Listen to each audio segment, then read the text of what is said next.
Olá, pessoal, boa noite, sejam todos bem-vindos. Deixa eu colocar aqui o som para ver se está funcionando direitinho. Todos me escutam bem? Tô aguardando a doutora Bruna entrar para a gente começar a nossa live.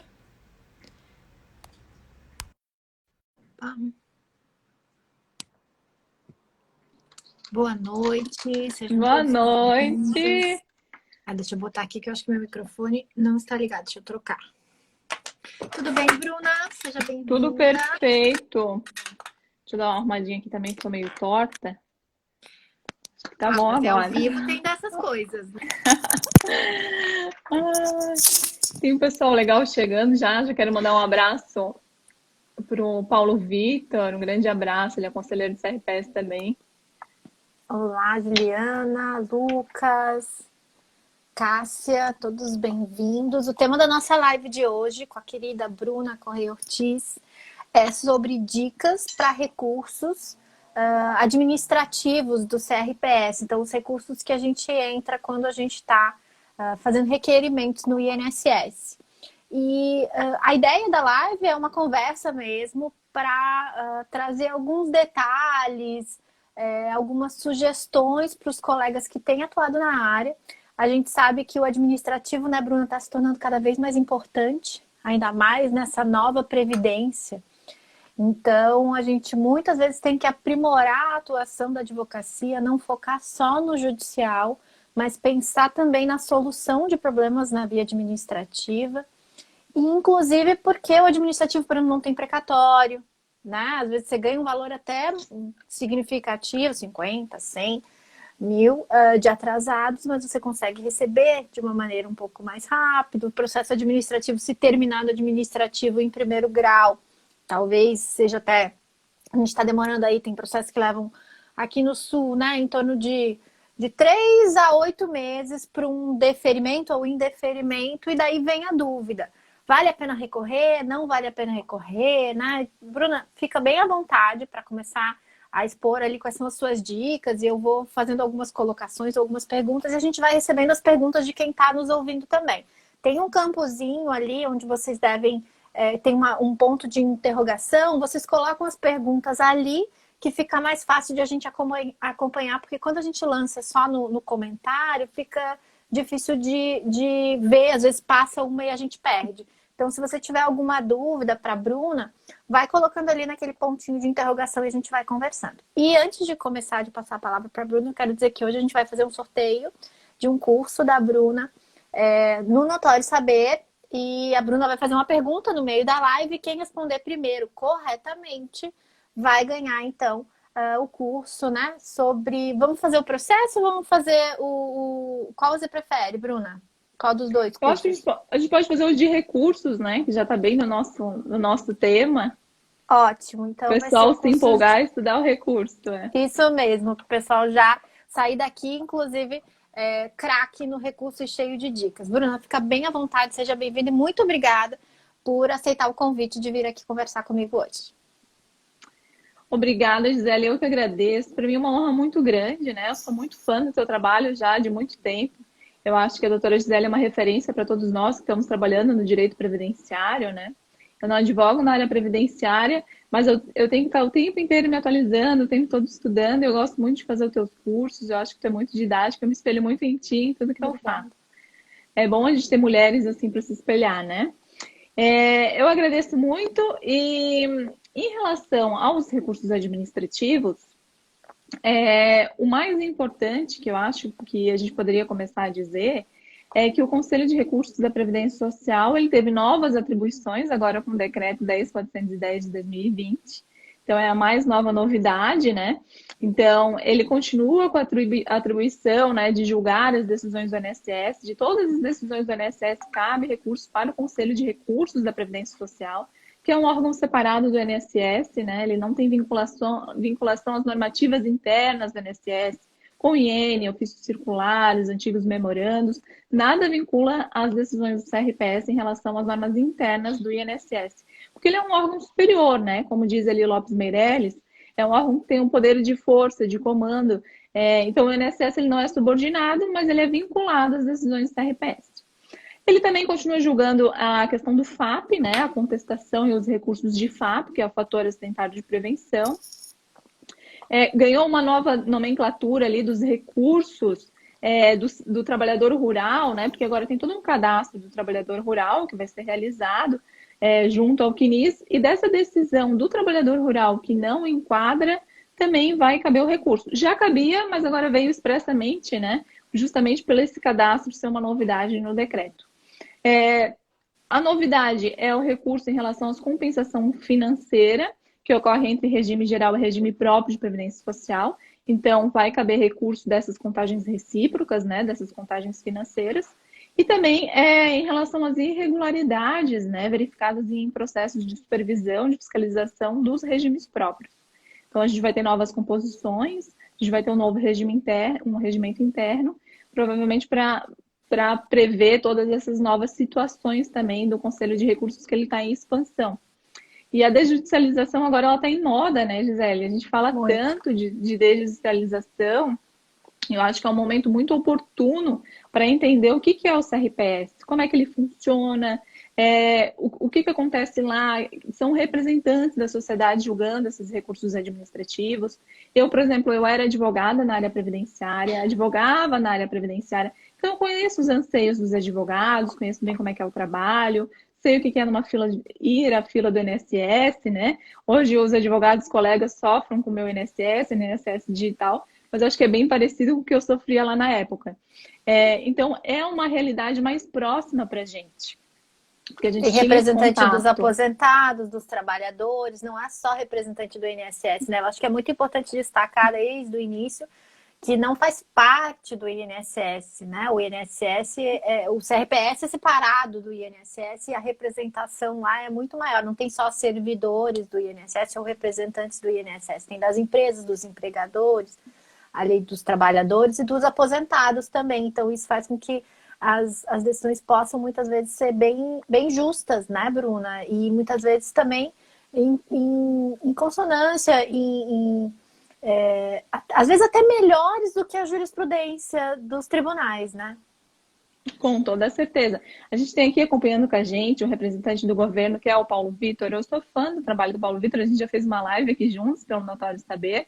E ele é mais sensível aos segurados do que o próprio advogado, do que eu acho assim impressionante. Os servidores que têm lotados no CRPS, eles são assim de uma sensibilidade muito grande, sabe? A gente tem ótimos servidores, né? Representantes do INSS. E também os representantes de classe. Eu, por exemplo, represento o interesse das empresas. Então, se tiver um recurso de NTEP, por exemplo, eu vou verificar se a empresa ela foi devidamente notificada de todos os autos, se ela foi oportunizada a apresentar documentos, se houve uma inspeção no meio ambiente de trabalho, se há necessidade dessa inspeção. Então, tem um olhar, né, com um cunho de amparar os direitos e garantias fundamentais das classes. Por exemplo, eu componho a minha sessão com uma representante dos trabalhadores que ela vem do Sindicato dos Vigilantes, né? Ela é sindicalista. Então, ela defende como ninguém os vigilantes. E isso é muito comum, né, lá no CRPS. Essa visão de vários ângulos, né? É muito importante num órgão colegiado. E às vezes até um ângulo mais perto do dia a dia do trabalhador mesmo do que o juiz, né? Ou do que as turmas recursais, do que o desembargador que já está há mais tempo ali naquela atuação judicial e mais afastado do dia a dia do balcão do INSS, né? Do trabalho, das empresas. Então eu acho que realmente é muito importante a gente conhecer mais sobre o CRPS. E um dos problemas que a advocacia tem, na verdade, e é uma demanda de anos, até na época do Manuel Dantas, quando ele era presidente do CRPS, a coisa avançou um pouco, depois voltou atrás, e agora a gente tem pleiteado muito, é o acesso à jurisprudência do CRPS, né? Que facilitaria muito a gente saber mais ou menos como é que se está decidindo para ver se vale a pena ou não. E recentemente até eu comentei no meu Instagram e te marquei, acho até inclusive, da importância dos ementários, né? Conversa com a gente, explica pra gente mais ou menos, dá umas dicas de como que funcionam os ementários, se tem anunciados ou súmulas do CRPS, como que funciona isso, para tentar facilitar para a pessoa poder fazer a escolha de se vai recorrer ou não. Aham. Primeiro, em relação à consulta da jurisprudência administrativa, o nosso presidente, o Dr. Marcelo Borso, ele tem feito um trabalho incrível também no CRPS. Tem se expandido muito o CRPS a partir do trabalho dele, e ele está atualizando, né, o sistema, a Dataprev tem atualizado todos os julgamentos, porque é um trabalho de muitos anos que não foi feito, a consulta de jurisprudência está muitos anos parada, então para alimentar o sistema com todas as informações, realmente é uma coisa muito trabalhosa. Mas é algo que para logo a gente vai poder ter acesso à consulta de jurisprudência por palavras-chave, como é no judiciário. Então, acho que isso vai agregar muito a vinda do advogado para o processo administrativo. Enquanto isso, né, enquanto a gente não tem esse acesso, o que eu sugiro então? Eu sugiro entrar lá no sítio eletrônico do Ministério da Economia, tem lá todos os enunciados eles vinculam as decisões administrativas. Significa que todo órgão colegiado ele tem que dar a aplicabilidade ao que está lá escrito no enunciado. Isso é muito importante, então o advogado, quando ele for peticionar, né, para juntas de recurso ou para as câmaras de julgamento, citar os enunciados que fazem a vinculação. Tem também os ementários, como a doutora Gisele comentou, são as resoluções do Conselho Pleno. Tem por ano, né? Tem lá de todos os anos. A mais atual é do ano passado, de 2019. Não teve esse ano ainda em decorrência da pandemia, que foi parada, né, as reuniões presenciais em Brasília. Mas tem lá todas as resoluções. As resoluções elas não vinculam diretamente às decisões dos colegiados, porque elas são emanadas em casos concretos, para resolver casos concretos, mas é a visão do Conselho Pleno em relação àquela matéria. Então, a jurisprudência, né? Isso influencia. A jurisprudência, tá ali. Encadeia todos os julgamentos, com toda a certeza, de todo o Conselho de Recursos. É bom conhecer ali como eles entendem algumas matérias, porque o entendimento é favorável em muitos casos ao segurado, e conhecer pode, inclusive, viabilizar ou incentivar a permanência na via administrativa, pelo menos pelo primeiro grau recursal, que seria a junta de recursos, né? Deixa eu ver, a gente teve um pedido de dica aqui da Débora. Prof, dá uma dica sobre os recursos em andamento, o que manifestar sobre o novo decreto, principalmente sobre o cômputo de auxílio-doença para carência. Então, né, Bruna, não sei se tu gostaria de comentar, eu acho que assim, nos recursos em andamento, tem que ver em que fase exatamente ele está, mas juntada de documentos na via administrativa, inclusive nos recursos administrativos, ele é melhor aceito em muitos casos do que no judicial, né? A gente tem uma rigidez maior do processo na via judicial. Mas a gente teve uma mudança no decreto que documentos novos, né, ou argumentos novos que venham a ser juntados, podem eventualmente estabelecer os atrasados só a partir do momento daquela nova juntada, né? Então a gente tem que tomar cuidado, porque agora o decreto 10.410 fez algumas mudanças com relação a isso. Não sei se você gostaria de comentar alguma coisa, Bruna. Não, o decreto fez um retrocesso muito grande ali e ele regulamentou algo que não está previsto em lei nenhuma, né, doutora? Então, eu não sei como é que vai ser o entendimento a respeito disso, porque eu acho que o decreto ele extrapolou ali a condição regulamentar dele, né? De forma que, imagina, você vai apresentar um documento novo para interpor um recurso e a DER começa a ser a partir da data de interposição de recurso. Né, prejudica o segurado todos os atrasados que ele poderia ter recebido e que caberia ao próprio servidor do INSS orientar quais são os documentos que ele deveria ter juntado. E eu vejo que está cada vez pior, né, lamentavelmente, as análises do INSS. Depois que começou a concessão de benefícios de forma automatizada, automáticos, muitos processos não têm passado pela análise do servidor. Então, há um indeferimento automático, uma carta que não tenha justificativa daquele indeferimento, e a pessoa vai interpor recurso sem saber, nem sabe o porquê que foi indeferido, né? A maioria das vezes. Então, como é que ela vai saber o que ela poderia ter juntado lá no INSS se o servidor não orientou? Então, essa é uma característica que eu acho que vai gerar bastante controvérsia até mesmo dentro do próprio Conselho de Recursos da Previdência Social, né? Que está no judiciário, né? Porque nós ainda no administrativo nós somos vinculados, né? O que determina a lei, o que determina o decreto. Então há essa preocupação nossa quando afastar, por exemplo, por ilegalidade, um artigo de decreto, né? É mais difícil para a gente. Mas vamos ver como é que vai ser o desdobramento. Em relação ao cômputo para carência, que nem ela perguntou, também tem essa questão, né? O decreto, ele retirou a possibilidade do cômputo para carência. Era uma situação já um pouco controversa, tá? No Conselho de Recursos. Por quê? Porque não tinha previsão legal, né? Então, tudo aquilo que não tem previsão expressa, ou vai ser negado no recurso administrativo, ou vai ser uma questão muito controversa. Então, o que eu sugiro? Quando forem interpor um recurso administrativo, verifique a sua questão. Tem previsão legal? Né? O que você pretende? Está amparado em lei? Está amparado em decreto? É uma questão de falta de documentos probatórios? É uma questão que o INSS às vezes não deu aplicabilidade à própria orientação interna? Eu digo que vale a pena interpor o recurso administrativo. Como eu falei, o conselho ele não é vinculado às orientações internas do INSS. Mas o que é uma IN do INSS? A IN do INSS nada mais é o INSS admitindo como que a lei, né? Qual que é a interpretação da norma jurídica. Então, a IN extrapola muitas vezes para o lado ruim, mas tem questões que são mais favoráveis que no próprio judiciário e que o servidor deixa de aplicar. Então, o CRPS acaba dando aplicabilidade, acaba justificando que o próprio INSS, né, aquela IN, foi uma confissão daquele reconhecimento de direito, então sim, ele tem que ser concedido, tem que ser homologado em determinado período. Então, analisar bem, por exemplo, um pedido de revisão da vida toda, a questão esqueci o nome da tese agora, a revisão da vida toda, enfim, todas as teses.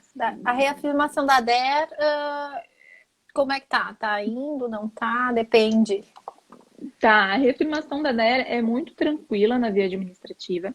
A gente tem o enunciado número 1 do CRPS, que ele determina que deve ser concedido o melhor benefício que o segurado faça jus.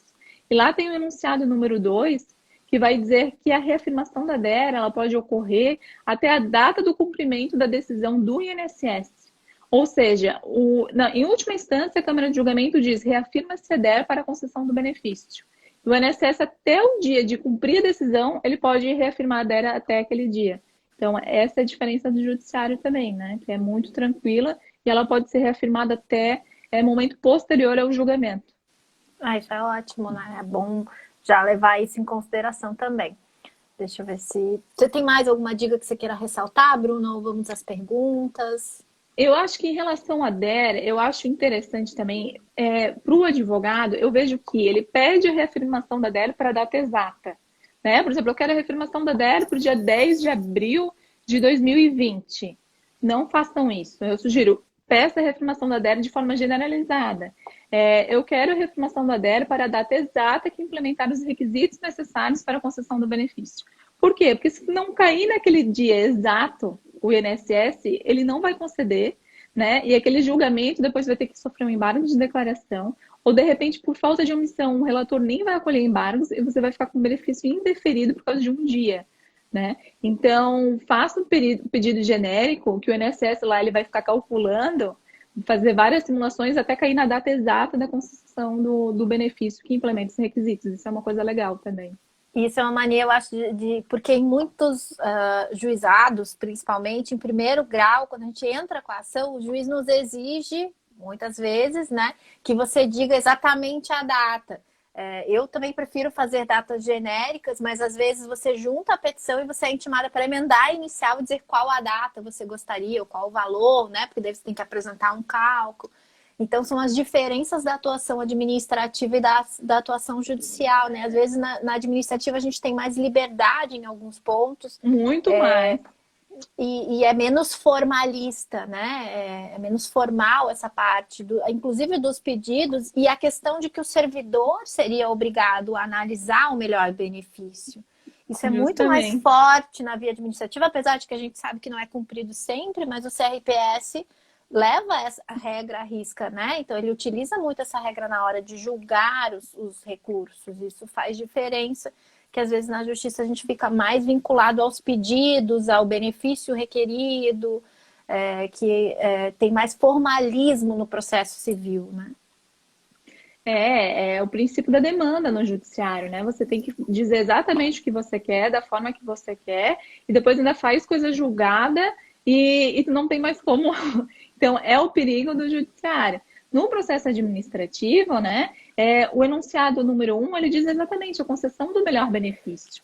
Principalmente agora com a reforma, com essas regras de transição que são muitas, né, muitas as possibilidades da aposentadoria programada, com a concessão do melhor benefício, se não for concedido o melhor benefício, depois cabe uma revisão com base nesse enunciado, né? Por quê? Porque é obrigatório o CRPS proporcionar o melhor benefício para o segurado. Então, acho isso muito interessante realmente da via administrativa. Deixa eu ver aqui, a gente tem uma dúvida, deixa eu ver. André, faltou, não dá para ler o restante da dúvida, mas muito obrigada. André Luiz Marques, muito obrigada por estar participando da live. E faz na próxima pergunta a tua dúvida que a gente coloca aqui. E para quem quiser fazer pergunta, faz ali no pontinho de interrogação que a gente consegue divulgar aqui para o pessoal. Vamos ver mais alguma dica, Bruna? Ou vamos ver algumas perguntas? Vamos lá, eu vou falando e aí qualquer coisa você me para e você pergunta. Tá bom, combinado. Vão perguntando aí, povo. Então, outra coisa que eu acho muito interessante, né? Antes de interpor até o recurso administrativo, pedir cópia dos benefícios que foram concedidos ou requeridos anteriormente pelo segurado. Eu vejo que a questão da prova emprestada, ela não é utilizada pelos advogados, né? É pouco utilizada. E, de repente, lá num benefício de um pai, já tem um período rural homologado, tem uma entrevista rural lá naquele benefício daquele pai, que ele diz que os filhos ajudavam na atividade rural e já vai servir ali como uma prova para esse benefício requerido agora pelo filho, né? A questão da pensão por morte, né? O LOAS, isso eu sempre falo também para o advogado analisar. Por quê? Às vezes a pessoa pede um benefício de LOAS, ela é casada, ela informa que separou de fato. Aí ela consegue o LOAS, né? Porque ela informou separação de fato. Aí depois a pessoa morre e ela quer uma pensão por morte e dizendo, não, eu era casada. Aí fica aquela confusão. E o advogado às vezes fica vendido na história se ele não verificar que lá atrás teve um LOAS deferido para ela, né? Ou que ela requereu, às vezes ela nem conseguiu o LOAS, mas ela requereu, juntou uma declaração de separação de fato, informou o INSS, ó, me separei, e aí isso pode acabar atrapalhando seu pedido de pensão por morte depois. Então tem que analisar lá o CNIS, né, do segurado e verificar quais são os benefícios que ele pediu e verificar o porquê do indeferimento, para você conseguir ter um maior amparo aí nesse seu novo requerimento. E a cópia do processo é importante tanto para quem vai atuar na via administrativa quanto para quem vai atuar na via judicial. Não entrem, né, de preferência, salvo quando a cópia não é possível de encontrar ou está demorando muito e há uma certa urgência, mas em regra não entrem com ações sem ter analisado o processo administrativo, não só o processo administrativo de outros pedidos, mas aquele também, porque muitas vezes o segurado te traz informações, o cliente te traz algumas informações que não são as verídicas. Às vezes a testemunha que eles usam, porque agora nem tem mais, né? Mas antes tinha Quer dizer, existe no decreto, mas eles não estão mais fazendo a justificação administrativa e a entrevista rural. Mas antes, eu tive vários casos em que o segurado chegava com outras testemunhas no escritório e eu só ia descobrir isso pegando a cópia do processo administrativo e olhando lá o que as testemunhas tinham falado, quem eram as testemunhas, daí você vê que o que a pessoa está te falando ali, o que as testemunhas que ela trouxe no escritório dizem é totalmente diferente do que consta lá. E esse processo ele vai aparecer na ação judicial e daí você vai ter que se explicar ali, né? Por que as informações são tão diferentes e muitas vezes é importante. Às vezes não é nem que ele não tem o direito, é só que você tem que se preparar melhor para a discussão naquele caso, porque a discussão pode ser em outro ângulo jurídico que não é exatamente aquilo que você está pensando com aquela informação básica, verbal que o cliente te traz, né? E documento é muito importante na hora que a gente está analisando e o processo administrativo ainda mais importante nesse caso, porque é a prova que já foi feita nos autos, né? E que vai aparecer tanto na via administrativa quanto na via judicial. Então a gente tem que estar preparado até para traçar boas estratégias, se vai recorrer na via administrativa, se vai recorrer na via judicial, né? Mas ótima dica, Bruna. Eu vejo que passa despercebido pelos advogados. Porque a gente do CRPS, a gente tem acesso ao sistema interno do INSS.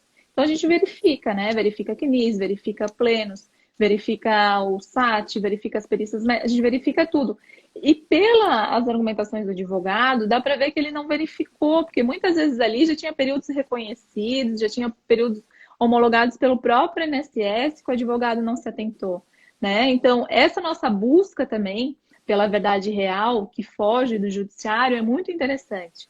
Por quê? Porque a administração pública, ela tem o dever de fazer a prova concorrentemente ao segurado, né? Tá lá na Lei da Administração Pública Federal, 9784 de 99, que cabe à administração pública realizar a prova. O INSS não tem feito, o CRPS tem feito, tem trabalhado muito nesse sentido. Inclusive, foi criado o Gabinete de Crise de Diligências pelo CRPS, que é justamente ocorreu a contratação, né, de servidores temporários e alguns servidores do governo estão lá lotados, que é para fazer a instrução desses processos, que o INSS não tem feito. Essa busca de documentos, né, que o relator solicita. Então, isso é feito no CRPS, eu acho que é muito interessante. Outra questão interessante também do recurso administrativo é a possibilidade de diligência. Então, a dica que eu coloco, solicitem as diligências que vocês pretendem no recurso de vocês, né? Por quê? Porque o conselheiro vai se sensibilizar com aquele tipo de diligência, ele vai saber exatamente o que você quer. Por exemplo, justificação administrativa. Não é toda pessoa que tem 3 testemunhas em relação àquele fato. É difícil às vezes, né?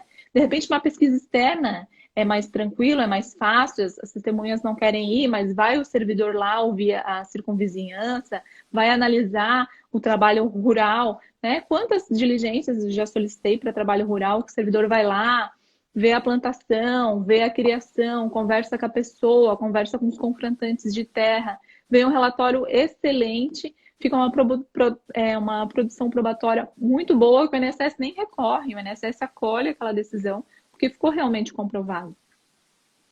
Hoje mesmo eu estava julgando um que era uma pensão por morte, uma irregularidade.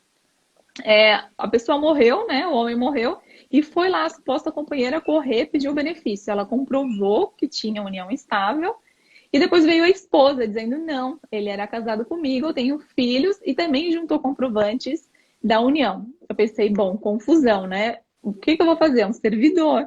Aí foi o servidor lá na casa da pessoa, ouviu os vizinhos. E os vizinhos disseram, não, ele é um homem exemplar, ele nunca teria outra mulher, eles estavam casados, defendendo o homem. Pensei, meu Deus, só essas coisas depois que morre para descobrir, né? E o servidor foi lá e entrevistou todos os vizinhos, veio um relatório maravilhoso e ficou muito claro que era um concubinato, né? Era uma relação de bigamia com aquela companheira e que a esposa realmente estava com ele até a data do óbito. Então, às vezes no judiciário também, como é que vai comprovar essa situação, né? Ela tinha um monte de documentos que comprovavam a fatídica união estável, né? Isso daí acaba que essa ouvida de testemunha se faz importante, né? E o legal é que o que aconteceu agora com o decreto, na verdade já é um movimento que vem desde 2015, 2017, depois a gente teve em 2019 também, um movimento de dar mais força à prova documental mesmo na via administrativa, né? Então a gente vê, por exemplo, agora as testemunhas, que pode ser 2, não precisa mais ser 3 necessariamente. A gente vê a questão da própria JA, que apesar de existir, o INSS já não está mais fazendo com tanta frequência, ou nem está mais fazendo, na maioria das vezes, até por falta de servidor, mas a junta de recursos, nesse caso, pode garantir isso, né, Bruna? Porque quando você recorre para a junta e o conselheiro baixa em diligência, ou determina esse servidor que está ali anexo para fazer, para assessorar, muitas vezes daí é feito e você consegue a prova que está tão difícil de se fazer, seja na via administrativa, seja até na via judicial agora, que a gente está vendo essa reticência, a dificuldade de fazer audiências por causa da questão da pandemia, mas também a reticência dos juízes de fazer audiência em questão rural, foi até tema de RDR para dizer que se a parte quiser tem que fazer, né? Então, muitas vezes a junta pode servir, inclusive, para isso, para provar, né, para ouvir, para juntar os documentos, para garantir as diligências necessárias para a prova nesse caso. Bem importante essa dica também, Bruna. Muito obrigada. Imagina, uma coisa que aqui, qual é a sua junta? Qual a junta que você está lotada, Bruna? A minha é a primeira composição adjunta da 16ª, fica lá em Curitiba. Em Curitiba. Mas a gente julga processos do país inteiro, é distribuído por sorteio. Então, em que pese eu estar lotada lá, pode ser que eu julgue alguma coisa daqui e vice-versa, né? Sim, vamos ver agora a pergunta do André que ele tinha colocado antes. O segurado desistiu do benefício concedido, pois o INSS não reconheceu os PVPs juntados. Ocorre que judicialmente os PVPs foram reconhecidos para conversão. Deixa eu ver aqui. E daí seria a dúvida do que fazer, André? Vamos ver. A pergunta dele está vindo em pedacinhos, ela não aparece toda. Mas até a desistência do recurso ali, do benefício, na verdade, que parece ser o caso, né? E depois remete para a via judicial e acho que entra em litígio lá. Mas aí vamos ver qual é o restante da pergunta para a gente poder responder. Deixa eu ver aqui sobre a revisão do acórdão. É um caminho muito pouco utilizado pelos colegas. Qual a sua opinião junto à revisão de acórdão nas câmaras de julgamento, Bruna? É pouco utilizado mesmo, né? Muito pouco. Tanto os embargos declaratórios como o pedido de revisão de acórdão. O pedido de revisão de acórdão, ele é direcionado para o órgão julgador que cometeu uma infringência à norma legal, ou infringiu um artigo de lei, um artigo de decreto, uma portaria interministerial que tenha a aprovação do ministro de Estado, um enunciado do CRPS, cabe um pedido de revisão de acórdão. Se realmente houve, né, essa infringência ao acórdão, cabe sim, eu acho que tem que apresentar esse pedido de revisão. Ele pode ser muito útil porque ele volta para o julgamento, ele vai ter que ser deliberado de novo pelas partes, né? E vai ter que ser verificado o que infringiu. Nesse caso também, como todos os outros, eu sugiro sempre façam uma sustentação oral. Né? A sustentação oral também ela é pouquíssimo utilizada. Eu vejo assim que dos processos nossos é em torno de 2%, 3%, 4% que tem pedido de sustentação oral. E o advogado ele perde uma oportunidade, né? Perde uma oportunidade. E faz diferença. Você mais do que ninguém, né, Gisele, sabe pra gente que uma sustentação oral bem feita muda todo o processo. Muda todo o processo. Olhem para a Gisele e lembram disso, da sustentação oral. E é justamente isso. Faz diferença, gente. E o legal do CRPS e das juntas, né, é que a sustentação oral já antes da pandemia, ela já podia ser por videoconferência. Inclusive, a gente recebeu um link para fazer dos nossos escritórios, muitas vezes, né? Então, não tinha nem que ir até um local. Teve uma época que tinha que ir até um local e depois a gente conseguia fazer por link também, né? E você consegue realmente participar do julgamento e muitas vezes influenciar, trazer os detalhes, a questão da prova, né? Humanizar aquele processo para um julgador também, às vezes mais sensível, né? Inclusive pela questão da representatividade Sim. desses julgadores, dos conselheiros, às vezes até alguns julgadores mais sensíveis ao caso concreto, ao detalhe do trabalho daquele que está sendo discutido naquele caso. Então, a minha sugestão também façam sustentação oral sempre que possível. Eu quero agradecer o Bernardo, que fez a pergunta anterior, né? Muito obrigada, Bernardo, por estar nos assistindo, por ter participado aqui também. Bruna, quer dar mais uma dica? Vamos a perguntas. Vamos lá. Não, você que sabe, tem alguma pergunta pronta aí que você queira fazer? Senão, Vamos ver aqui. Eu posso dar mais uma dica, enquanto você vai procurando aí. Aqui, ciência inequívoca. Tá. Como o INSS prova que o e-mail chegou ao segurado? Pode ter ido para o spam. A questão das intimações, né? Vicente Silvério, que está contribuindo aqui com a nossa live. Muito obrigada, Vicente. Ótima pergunta, doutor. Excelente. Por quê? Eu concordo contigo. Essa também. É uma questão muito controversa no CRPS. Também já foi discutido, já foi debatido. Por quê? O nosso regimento interno, ele diz que é da data da ciência inequívoca, que começa a contar o prazo para o recurso. O que seria a ciência inequívoca? Né? É uma assinatura no ER, é uma assinatura lá na carta da comunicação de decisão, né? E o e-mail, principalmente a gente falando de previdência social, falando de segurado, que é uma parte extremamente fragilizada, né? Principalmente quando não está representado por um advogado, é muito difícil essa ciência inequívoca. Então eu vejo que na prática Primeiro, o INSS ele não está nem juntando o comprovante que ele mandou e-mail, e ele não está nem informando qual foi a data do e-mail, e ele não está nem informando se é tempestivo ou não é tempestivo, na prática.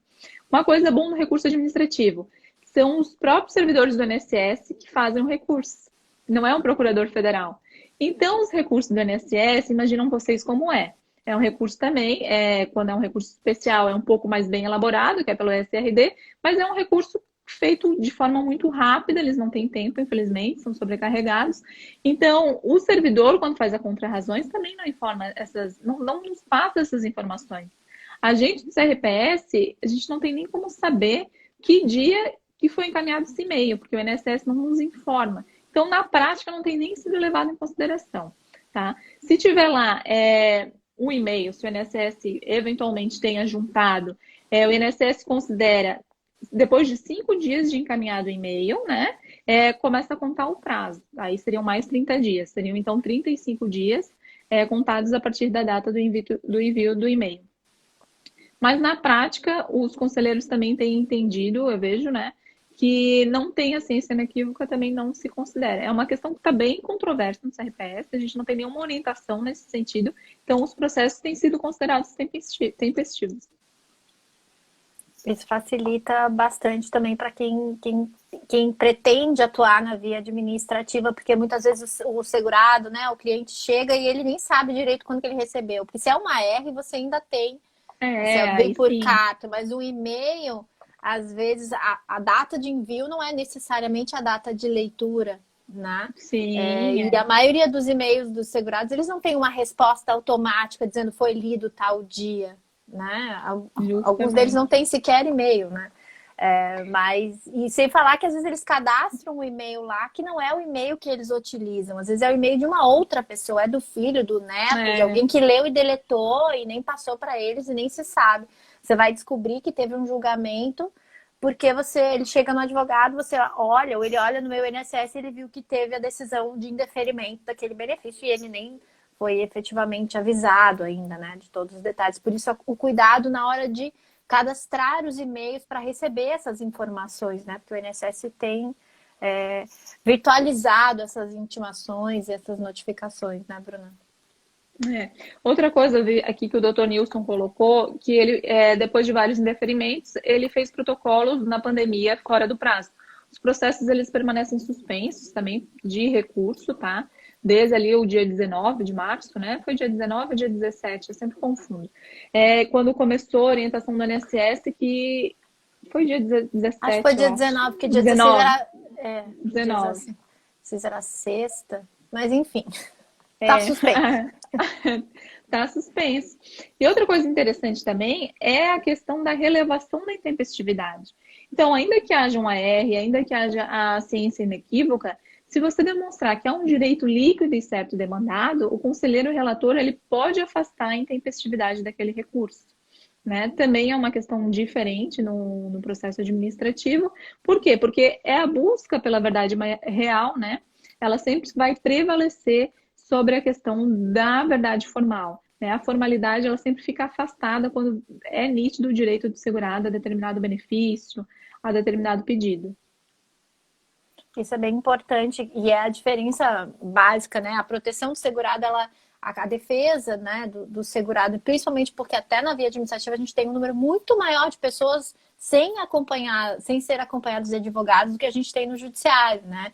Então, esse reconhecimento na via administrativa também de que a pessoa muitas vezes não tem o conhecimento técnico suficiente para entender a importância do prazo e o direito de se ter o melhor benefício e de que o servidor atue nesse sentido, né? Na entrega do benefício e não na fiscalização das pequenas ferramentas ou dos detalhes ali que deveriam ter sido utilizados. Isso é muito interessante mesmo na via administrativa e vai muito além do que a gente vive no judiciário, né? Que às vezes o processo tem um peso muito maior, a formalidade Sim. tem um peso muito maior e acaba impedindo o acesso ao benefício por um detalhe, né? Um pequeno detalhe que atrapalha ali na concretização do direito. Exatamente isso. E já uma dica, já como temos na nossa live, mais uma dica que eu dou, por exemplo, perdeu o prazo, né? Tem a ciência inequívoca em relação ao indeferimento do INSS. eu quero fazer um recurso para o CRPS. O que que eu faço? Se for uma questão complexa, que fica difícil averiguar ali o direito líquido e certo, faz um pedido de revisão antes no próprio INSS. Né? Faz um pedido de revisão daquele indeferimento, o INSS vai fazer uma revisão. Aí, se você não juntar documentos novos, né, vai continuar com aqueles mesmos documentos. E aí você faz um pedido do quê? Faz um pedido recursal daquela revisão. Do Para indeferimento da revisão. isso, porque daí fica tempestivo, o CRPS vai poder analisar o mérito e vai poder retroagir lá a dívida do benefício, né? Isso é muito bom, porque daí muitas vezes você ganha ali, você consegue salvar o prazo, né? Salva, dá uma salvada. Vai ter que esperar o INSS se manifestar da revisão, né? Vai demorar, infelizmente, mas é uma forma de salvar.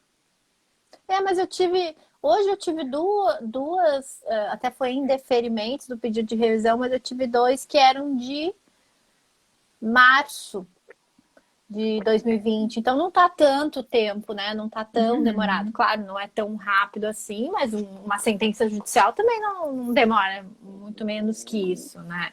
Então, até que não foi tão demorado. Tem alguns deferimentos que são do mês 9, mês 11 de 2019, mas os de revisão eu acho que tá um pouquinho mais rápido em alguns casos. Não sei se eu tive sorte, mas os meus Que acabaram ótimo. saindo. Vamos ver aqui mais uma pergunta ou quer dar mais uma dica, Bruna? Outra dica também que eu vejo que os advogados não fazem muito é juntar uma simulação de tempo de contribuição, né, no recurso. Por quê? Porque você vai pedir determinados períodos, o Conselho de Recursos, ele pode analisar o processo num todo. Tem um efeito devolutivo nos recursos administrativos. Então, o conselheiro ele pode analisar todo o recurso administrativo. Ainda que todo o processo, desculpa. Ainda que você faça determinado pedido, o conselheiro pode decidir além daquilo, né? Pode, por exemplo, conceder por causa justamente da concessão do melhor benefício. Então, faça uma simulação de tempo de contribuição. Por quê? Para o conselheiro entender como é que você chegou naquele número, né? Como é que você chegou naquele resultado. Porque às vezes o advogado, ele pede determinados períodos, mas ele não se atenta que o INSS deixou de considerar outros que ele não pediu em sede recursal. Então, de novo, às vezes ainda que ele não tenha pedido, né, o conselheiro, a composição pode reconhecer aquele determinado período e uma simulação dessa contagem de tempo de contribuição, ele facilita muito a análise para ver ali onde teve a confusão, né, entre o INSS e o segurado. Sim, é uma dúvida aqui da Patrícia também, que é importante. O pedido de sustentação oral pode sim ser feita após a apresentação do recurso. A gente recomenda que faça já nos pedidos do recurso, mas você pode fazer posteriormente também, até o início do julgamento, mas quando tem a distância, tem que ser acho que 2 dias antes, né, Bruna, que estão solicitando. Isso tem que ser antes, né? Por quê? Porque se bem que agora a gente está em trabalho remoto, eu acho que é até mais simples, né? É mais prático, né? Se você pedir, eu acho que um dia antes não vai ter problema, porque já vai estar todo mundo em casa com câmera.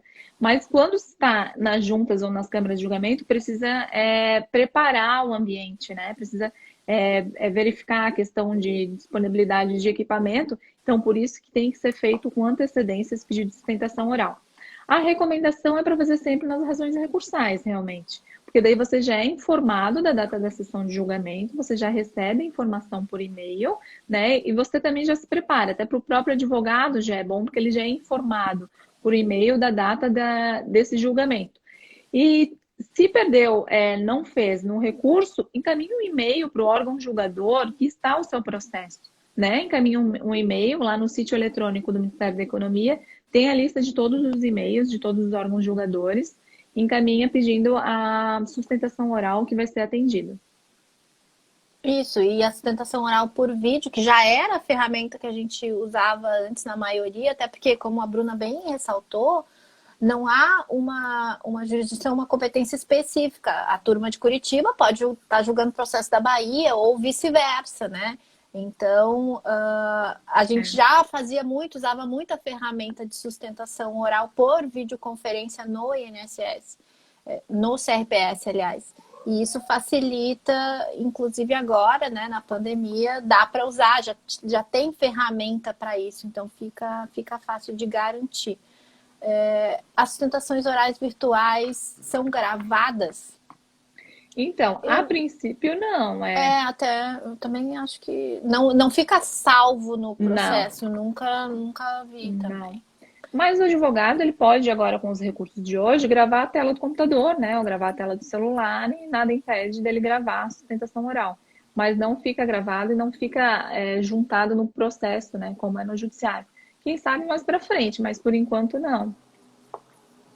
O Emerson Lemes aqui, nosso querido Emerson, que, claro, como um bom contador, pergunta dos números e os É, cálculos, né? Antes, depois ou deixa para o INSS fazer? Olha, a gente acabou de falar que os cálculos do tempo seria bom já apresentar, né? E às vezes o cálculo do benefício, a relação dos salários, eu já fiz em alguns casos que os salários estavam errados, eu já apresentei o valor, né? O que a gente sabe é que muitos colegas estão com dificuldade de fazer os cálculos pós-emenda, né? Que não são todos os programas que estão completamente atualizados. O próprio programa da Justiça Federal, que é um programa gratuito, não está atualizado com as regras da reforma, né? é, Mas os cálculos de tempo, a Bruna já disse, junta de preferência junta. antes, já faz ali nas razões, né? E de valor, Bruno, o que você acha? Será que vale juntar antes? Tanto faz? Não, vale a pena juntar. E eu acho que é muito bom que o doutor Emerson colocou, porque os advogados eles não se atentam com relação aos salários de contribuição.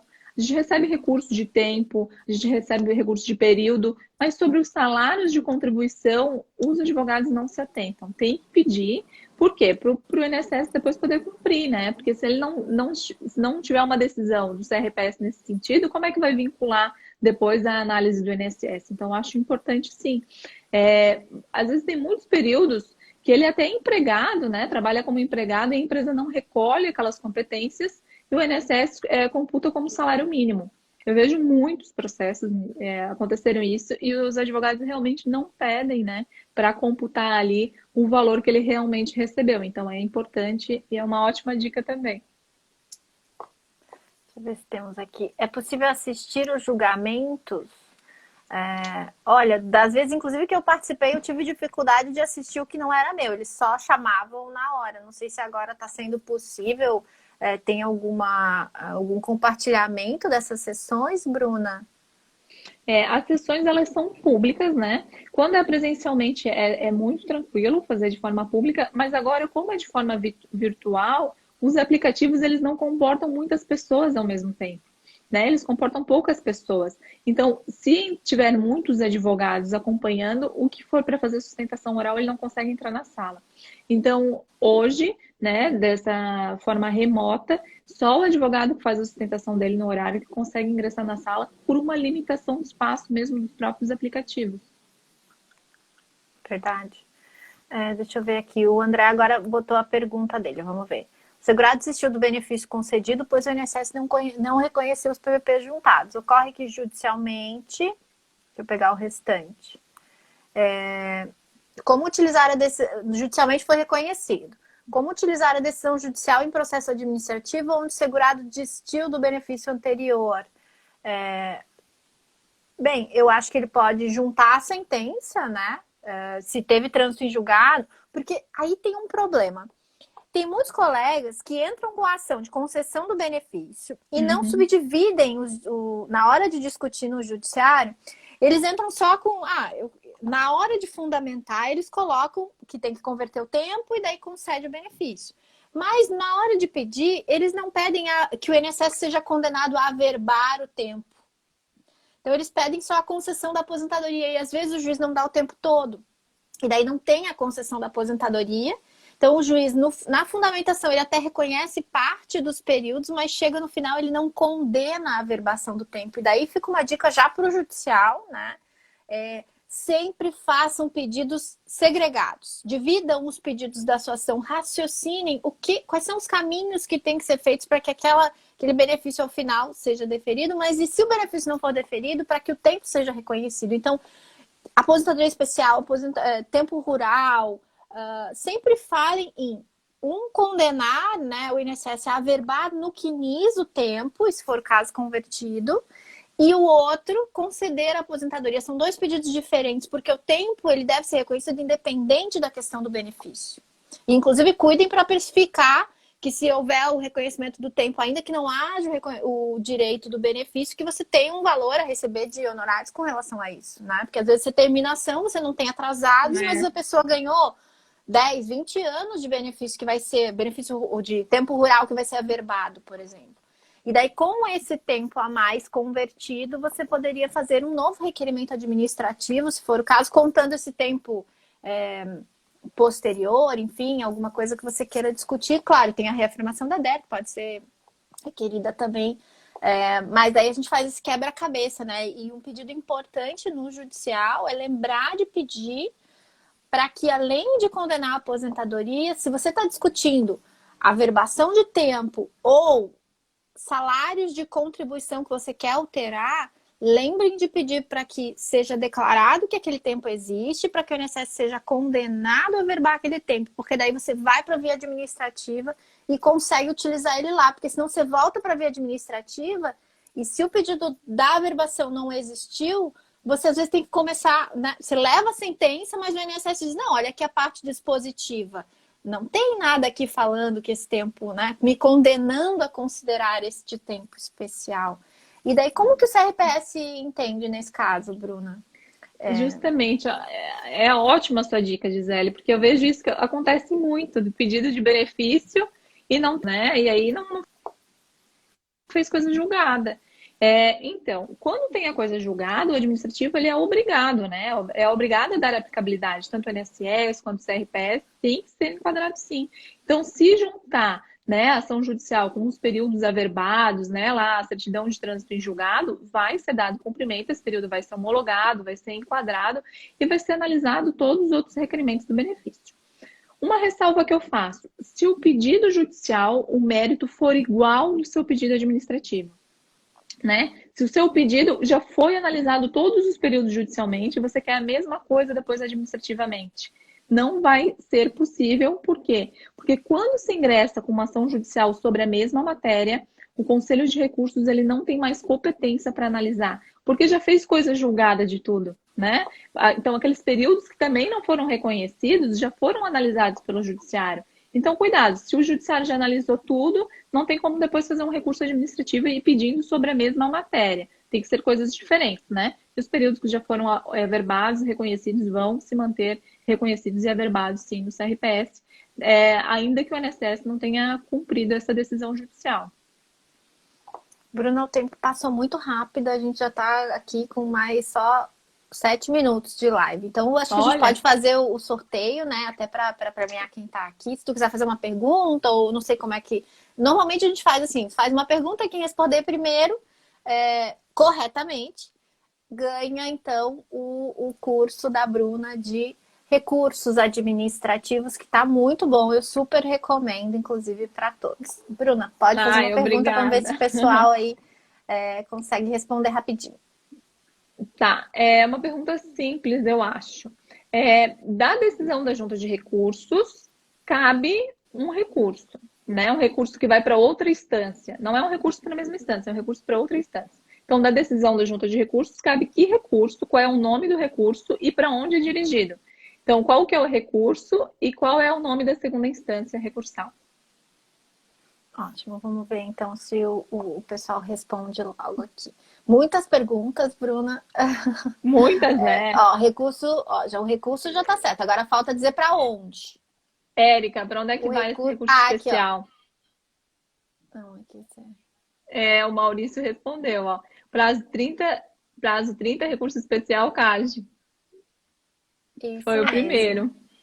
Maurício, então, você, quando terminar a live, você entra ali, manda uma mensagem direct para o Notório Saber com seu nome completo e e-mail, que daí eles vão te mandar um e-mail com o link, com os dados para você poder acessar a aula da Bruna e todos os demais que eventualmente não tenham sido sorteados aqui, né? Então, fica a dica, porque a gente vai ter que se adaptar nessa nova previdência, né? As ferramentas que a gente tem. E a gente tem que pensar o seguinte: a jurisprudência judicial, ela está começando a se formar. Um tempo, talvez, de debate, né? Talvez você não queira ser o primeiro, porque bem se você está no juizado, você vai até a turma recursal e você não tem mais paradigma para recorrer para TNU, para TRU, você não tem como muitas vezes fazer recurso porque o caso é completamente novo, né? Então, às vezes, tentar na via administrativa, ganhar um pouquinho mais de tempo para recorrer posteriormente ao judicial e muitas vezes dar tempo para essas jurisprudências se construir, pode ser uma estratégia interessante também. Então, fiquem Excelente. craques nos recursos administrativos, conheçam os ementários, né? Os enunciados do CRPS, porque vale a pena, tem muito tema interessante ali, muito julgamento favorável que a gente não conhece e que vocês podem se surpreender. Bruna, fica à vontade para se despedir do pessoal. Então, ótimo. Em relação ao curso, eu acho muito legal, por quê? Porque parece simples, mas o recurso administrativo ele tem questões muito complexas, eu diria, para quem não está habituado, né? Questões muito singulares, que são muito diferentes do judiciário. Tem a Portaria 116 de 2017, que é o regimento interno, traz normas diferentes, né? O CPC ele é aplicado de forma subsidiária. Então, para quem quiser fazer o curso, quem tiver interesse, eu acho muito interessante, porque é um valor bem simbólico, né, Gisele? Para a quantidade de conteúdo que eu dei lá, a quantidade de informações, tem muito mais dicas no curso, então vale a pena. Eu te agradeço a oportunidade, né? Por sempre abrir as portas para mim, para poder fazer os cursos, sempre pelos convites que tu me dá.